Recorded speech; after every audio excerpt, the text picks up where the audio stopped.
السلام عليكم ورحمة الله وبركاته. oromo wayna dibe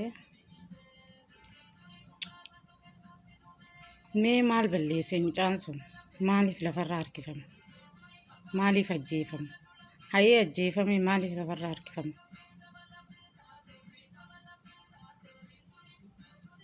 fedishani hadeker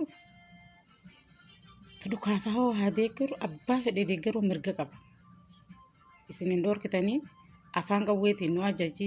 ajajjanii afaan qawweetiinis nama ibjala hiriirsu gonkuma afaan qawweetiin fedhii teessan nama fudhachiisuu hin dandeessan. Amma mijaasa sangoodina jimmaa aanaa limmuu keessatti akkas ta'ee jaan ajjeestanii hawaasatti baastanii duraan dursee wanni na ajaa'ibu hawaasuma san ni beetanii hawaasa isa jala yuusan yaa sammuun tiyyanan fudhattu Oromoodhaa jee gonkumaa unan fudhattu. Maaliif namni uumamaan dhala namaa tokko Oromummaan jechuutu uumamaan dhala namaatiif namni ni adooda. Nama tokko reefka ajjeestee rubbuu keessaa baaftee siif gahuu dadhabee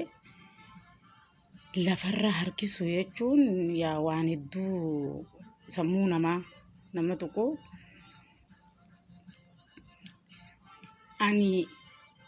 an dubbiin biyya sanii hedduu nama dibdini beekta. Biyya mootummaa qabdu miti. Mootummaan biyya sanii gartee araa kiiluma bakka gaheen isaa gartee hawaasa walirra bobbaasee hawaasni sun duraan dursee Oromoo jee Oromootti nan amantu qalbiin tiyyaa namni dhala Oromoo lafarra harkisee shanii jechaa akkasii gubbarraa geeraraa lafarra harkisee jaarraa 21ffaa keessa akkas nama godhuunis wallaahi sammuun tiyyatun hedduu waan sammuu nama tokko laakiin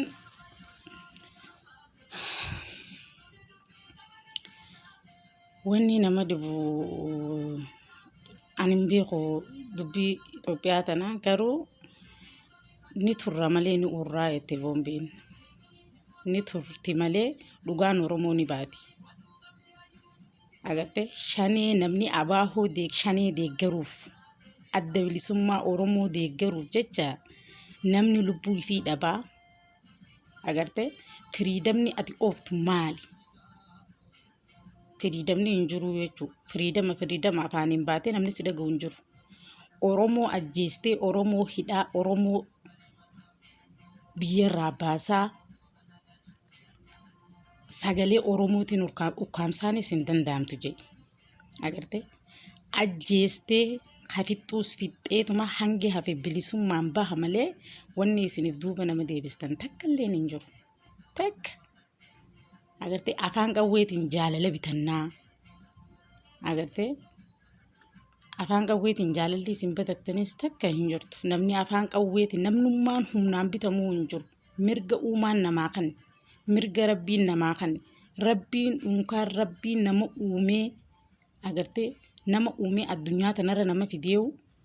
agartee feetu kara kiyya maqi feetu kara kiyyarraa maqi agartee wanni hundi guyyaa eeggattii siin jaa. Isin mirga kam nama qabdan dhaltanii nama guddistammoo uumaa rabbii san keessaa harka qabdammoo afaan qawweetiin nama fudhachiistan bilchiginnaa teessan annaaf hin galle yaanna kun agartee dhala Oromoo kaan ajjeestanii erga inni faamiliin awwaallattee qabrii seeni qabrirraa baastanii reefka isaa gubdan. Kaan ajjeestanii lafarra shorroessaa ayyattanii beera kaabinee itti gayyaastanii beerri kaabinee lafarra harkisaa deemaan.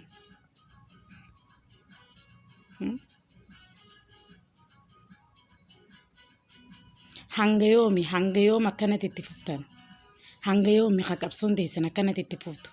Hanga yoomi hangi aangurra jiraattan? Namuun tura addunyaa tanarraa ni galaa garuu Oromoon kuftee naftu numa haati agartee ni ribxe malee Oromoon numa jirti ammallee.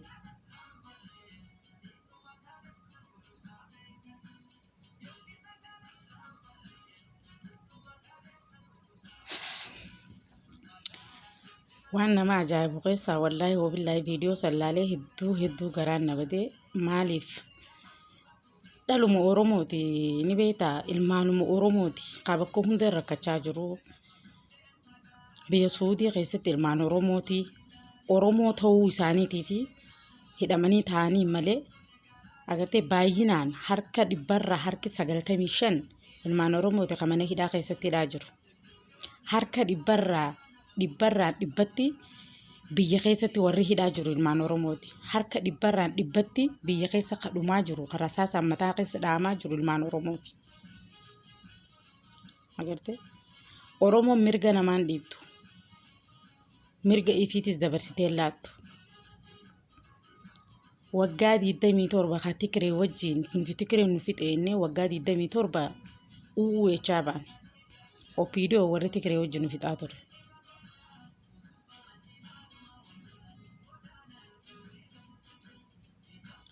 Abaawoon dhiigeessaati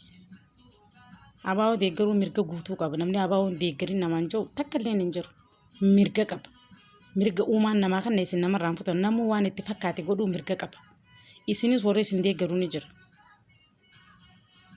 warra isin deeggaru san maaliif nu deeggartan jettanii ni fixxanii hin fixxan akkanuma mirga qaba kana deemee nama deeggarus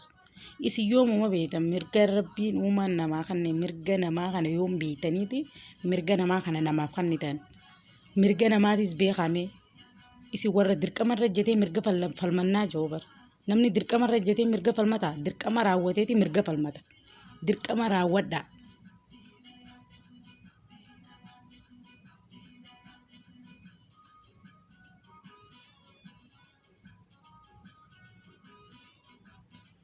kaaniitan kaan ajjeestan kaan biyyarraa baastan hay akkam taate Oromoon tun asiitii birra baatanii Oromoon akkana nuti akkana isinii taane akkasitti hawaasni beekaa callisa malee hundi keessan isin quba qaba jaarraa 20 takkaffaa keessa nama shawwaduu hin dandeessan nama shawwaddeettanii hin yaadinaa gonkuma namni isin dhaga'u hin jiru namuu riphee taa'u jira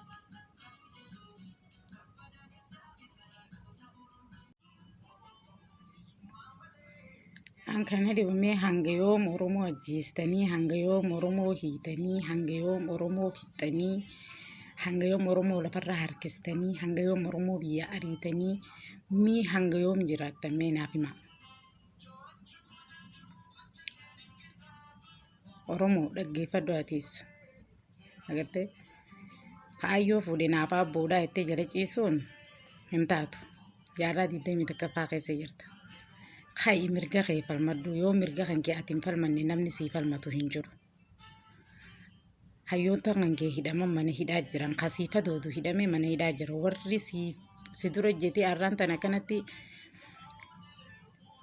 ilmaan kan kee si jala fixaa jiru kuni duuti arraan tana mana kana seente duuti arra ollaa kan kee seente boru mana kee seenti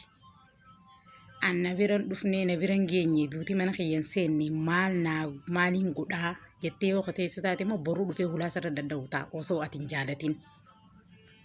atin jaalatin garaan si madaa'u ta'a kanaafuu yeroodhaan kayii falmadhu yeroodhaan agartee Hacaaluu Hundeessaa ajjeesan kochiisan Jawaar Mahammadiidhaan mana hidhaa galchan Baqqalaa Garbaa mana hidhaa galchan Gammachuu Ayyaanaa mana hidhaa galchan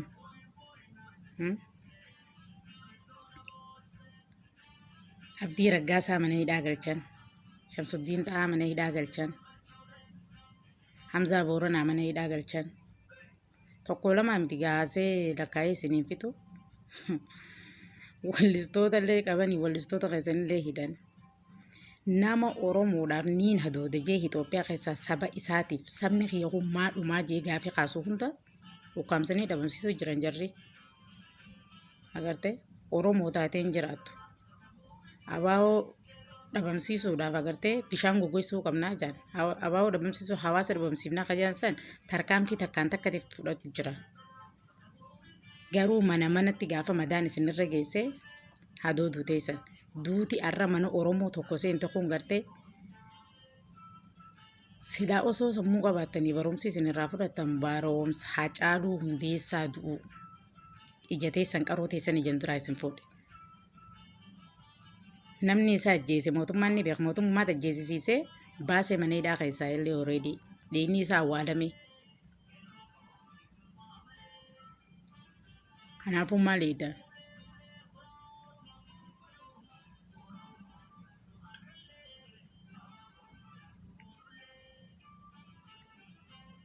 Hindumtu Oromoon galaanaa har'a dhibbaa ajjeestanii dhibbaa dhalata. Inshallah gadaama isaan haadha Oromoo hormaanni isii addan dhaabin.